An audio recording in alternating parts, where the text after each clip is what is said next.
Olá, gente. Meu nome é Rodrigo Soeiro, sou pastor da Adai, esposo da Tati, pai do Davi e do Lorenzo.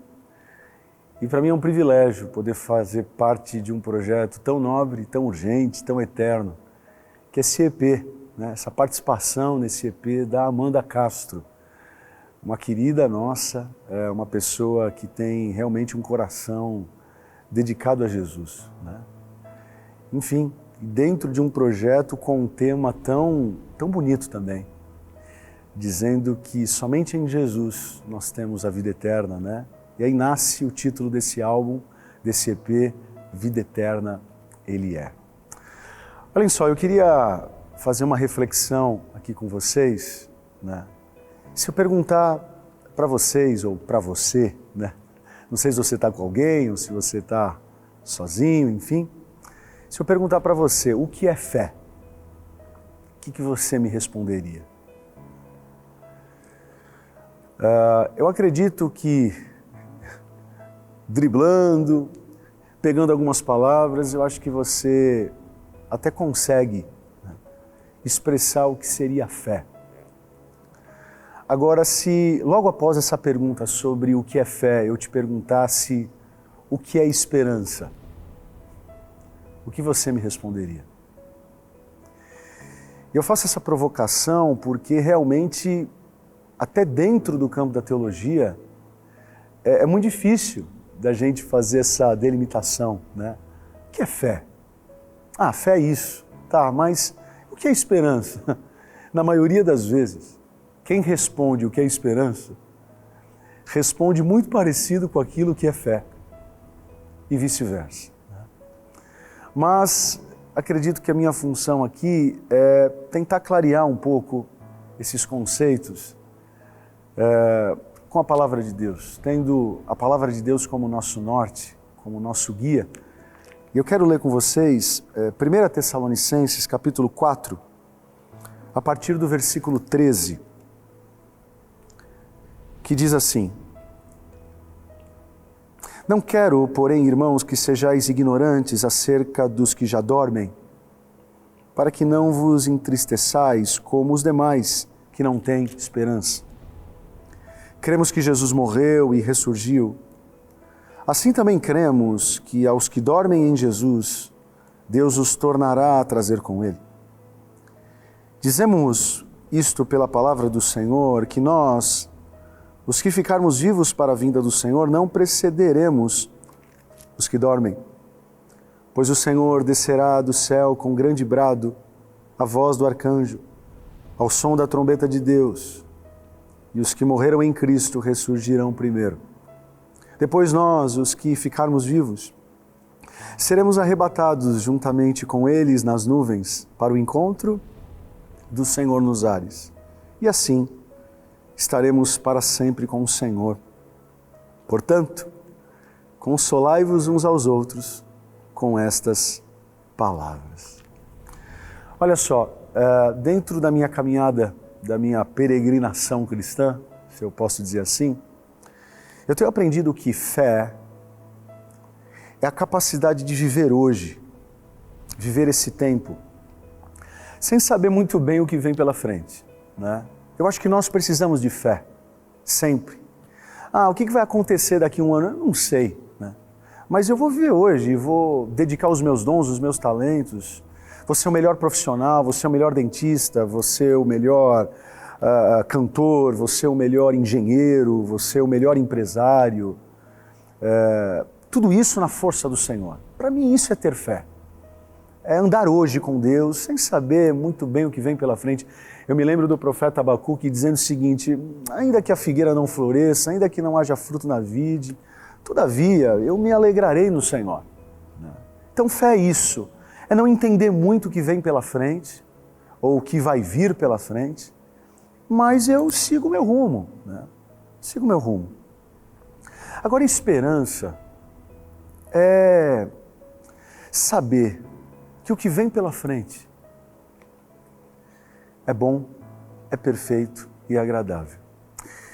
Muitos trabalham aqui, muitos dedicam seus dons e talentos hoje Mas a esperança deles é uma esperança quase que utópica, que irreal. Só que nós cristãos, mediante esse texto que nós acabamos de ler, além do gás necessário que a gente precisa ter para ter essa dose de fé, além desse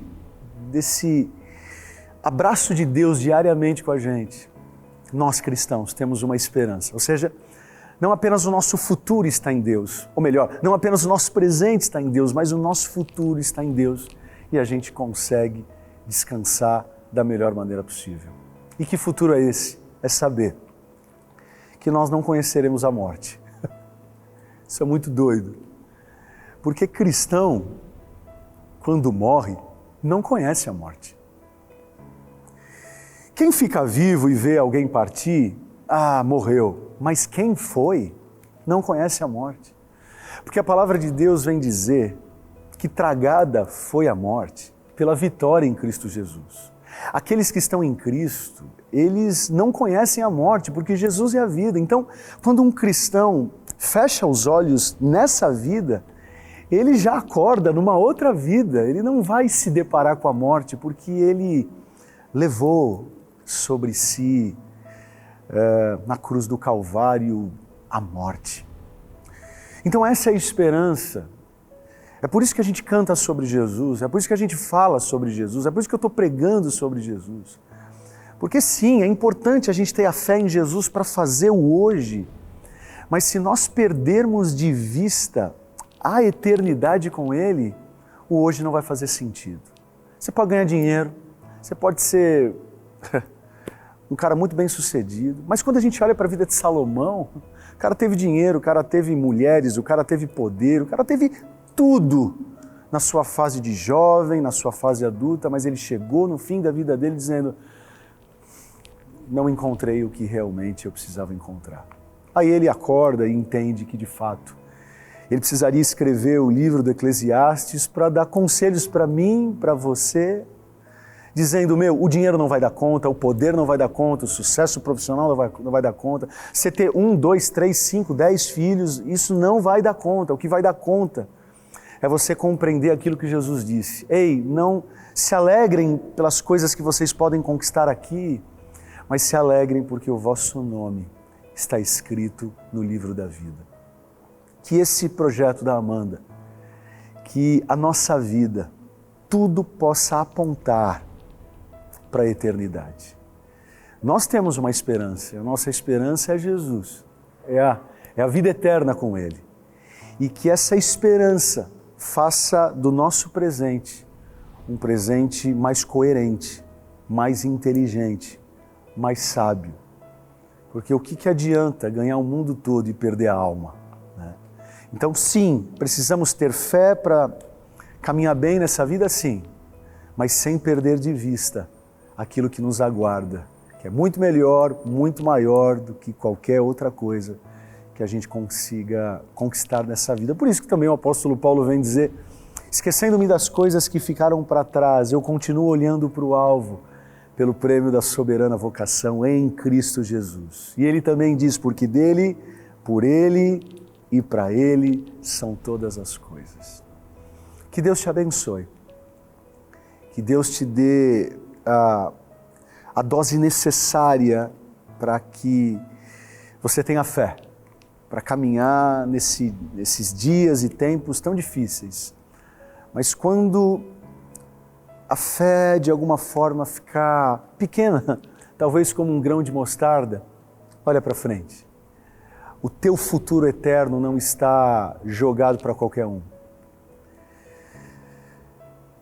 Jesus, Ele estará com a gente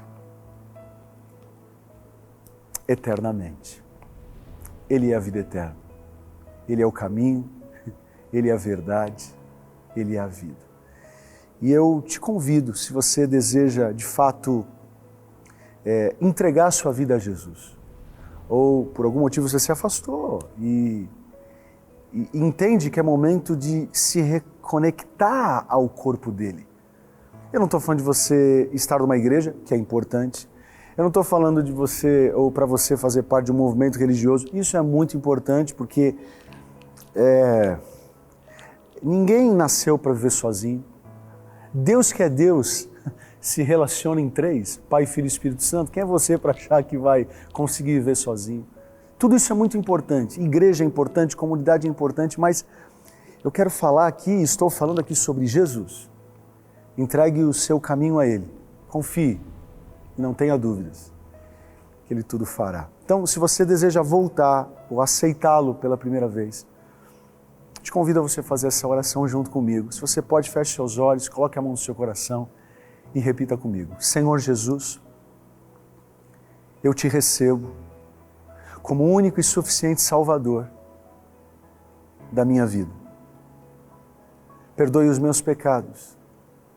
Escreva o meu nome no livro da vida. Amém. O apóstolo Paulo termina dizendo: consolai-vos uns aos outros.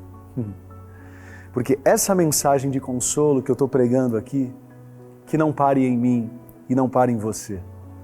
Que possamos em Cristo, que possamos em Jesus, no nosso Senhor e Salvador, exercer esse lenço, entende? Comunitário, enxugando as lágrimas uns dos outros, consolando uns dos outros, falando para essa geração que há esperança no futuro.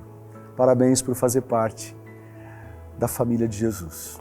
Que Deus abençoe você, que Deus abençoe a Amanda com esse projeto e que essas canções, que todo esse conceito artístico, que essa coisa bonita que eles estão fazendo, a Amanda está fazendo aqui, não é para trazer fama a ela. O pouco que eu conheço da Amanda, ou o muito que eu conheço dela, ela não quer ser famosa, ela só quer ser relevante.